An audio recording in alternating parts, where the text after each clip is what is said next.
माता सरस्वती को नमन, महामारा मदन मोहन मालवीय जी को प्रणाम, मैम आपको प्रणाम एवं सभी को सादर नमस्कार।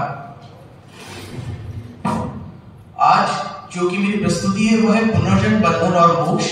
इसको मैं एक सूत्र में समेटने की कोशिश करूंगा, चूंकि अल्प समय due to lack of time I try to connect them with a not.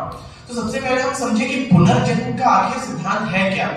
जब कोई मनुष्य अपना कर्म करता है तो वो कर्म उसके किसी ना किसी रूप में, चाहे उसकी अकस्मात मृत्यु हो गई हो कभी, या फिर उसके उस कर्म को उसे भोगना हो, चाहे अच्छे कर्म हो या बुरे कर्म हो, उसके लिए उसे अलग जन्म में उसे भोगना पड़ता है जब तक उसका कर्म नल एंड वॉइड यानी कि नलिफाइड ना हो जाए। जब तक वह शून्य कर्म में ना हो जाए तब तक उसका पुनर्जन्म होता है।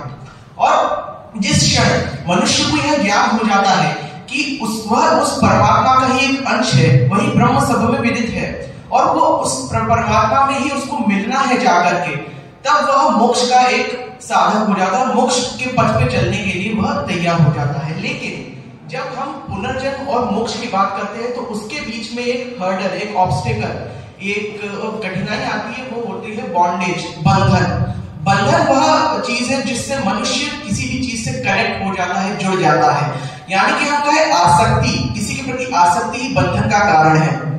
उदाहरण के लिए हम देखें कि हमको विदित एक कथा है राजा जड़ भरत की, कि जब वह संन्यास लेके वन में साधना कर रहे थे, ध्यान कर रहे थे, तो एक हिरणी ने अपने शावक को जन्म दिया और वह मर गई। फलस्वरूप उनके अंदर मातृत्व भाव जागा, एक वात्सल्य भाव जागा उस हिरण के बच्चे के शावक के प्रति, और उसका उन्होंने लालन पालन किया। एक बार जब वह भाग गया स्वतंत्र होकर के, तो उसके वियोग में उन्होंने अपने प्राण त्याग दिए।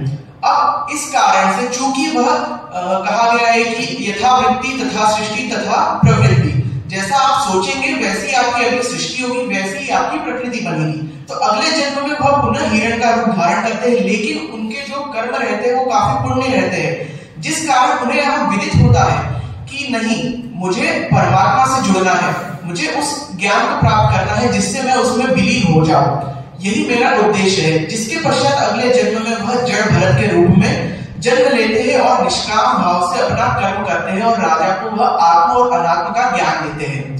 तो यानी कि जरूरी नहीं है कि निष्काम कर्म हो। इसके बारे में स्वामी विवेकानंद ने भी कहा है कि यदि मनुष्य यह मान ले कि वह जीव, वह आत्मा जो उसके अंदर है, वह सभी जीवों में व्याप्त है और वह सबकी उसी प्रकार से सेवा करे जिस तरह वो खुद की करता है, या फिर सबको उसी भाव से देखे, तो निश्चित ही वह मोक्ष के मार्ग का एक व्यक्ति बनता है और मोक्ष मार्ग में उसको सफलता मिलती है, वो भगवान के आशीर्वाद का एक पात्र होता है। और बंधन के लिए अमृत बिंदु उपनिषद में कहा गया, मन एवं बंधना कारणम बंध मोक्ष, यानी कि मन ही जो है बंधन और मोक्ष इन दोनों के बीच का कारण है। यानी कि जो मन पे काबू पालेगा वह मोक्ष के लिए निश्चित रूप से एक सफल व्यक्ति कहलाया जाएगा। और इसके साथ ही मैं वाणी को अपनी विराम देना चाहूंगा। आप सभी का धन्यवाद, आपने धैर्यपूर्वक ध्यानपूर्वक मुझे सुना, इसके लिए आप सभी का आभार।